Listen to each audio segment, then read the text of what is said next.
Joe Concha is a Fox News contributor, and David Carlucci is a former New York State senator. I wish we had more time for this debate, but why are we doing it, Joe? Why are we doing it? It's virtue signaling, right? To show that we're trying to fight climate change in some way, shape, or form. But let's say we're in the Middle East theater, to your point earlier. Let's say we're in a desert or in the mountains. Where are the charging stations there exactly, Pete, right? And are we going to put solar panels on Air Force jets now at this point? And, you know, and if we're using these vehicles, by the way, to blow up stuff, I'm pretty sure that's not good for the environment either. The bottom line is, who is Jennifer Granholm? She's the U.S. Energy Secretary. What is her background? What's her LinkedIn page look like, her resume? Well, she was an attorney, then she was governor of Michigan, and then she was a CNN pundit. She is the Hunter Biden of this administration. What actual experience does she have in energy? Does she have to warrant this position, just like we would ask when Pete Buttigieg in terms of transportation sector? Of course, or to set the standard of the military. David, I've spent a lot of time in Iraq and Afghanistan at remote outposts. They don't have reliable energy grids. If you're going to power up batteries, you're probably going to use a generator to do so.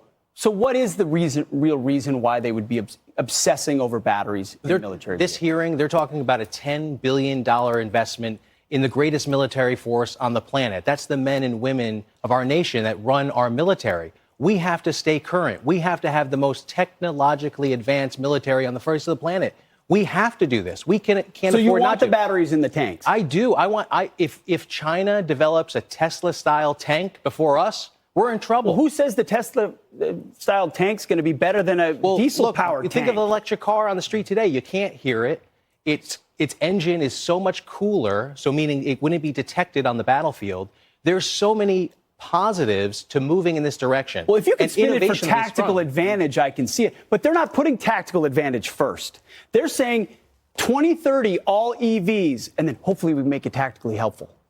That seems backwards. I don't believe it's a this or that. I don't think our men and women in military will have to wait at the local mall charging the tank in order to go into the battlefield. It's not going to be that. It's not a this or that. Have you seen the military? It might end up that way. Joe. You know what the problem is? That if we turn our entire military fleet and we go the electric route, who supplies the batteries for those cars? I believe China's cornered the market on that, if it's not South Korea and Japan a little bit as well. So we're outsourcing our military to the Chinese, our biggest adversary. Well, that's why we have to figure this out now. That's why this investment, think about it, $10 billion in our military is a small investment to make that will pay dividends. If we can reach that goal. I'm just trying to think of it. So we're going to charge in the tanks when we get back to base. Hopefully they charge quick, but we don't have an electric grid because we're in a third world country. I think the concept we're thinking about is today, 2023. We're talking about tomorrow, 7 years from now. What will the world look like? Look, when we were talking about the electric car, we didn't think it'd be as sleek, as fast as the Tesla and electric cars that are on the market today. It's possible. We need to lead the world in innovation, and the military's always having the breakthroughs. Real quick. The problem is war is not basketball. You can't call a timeout.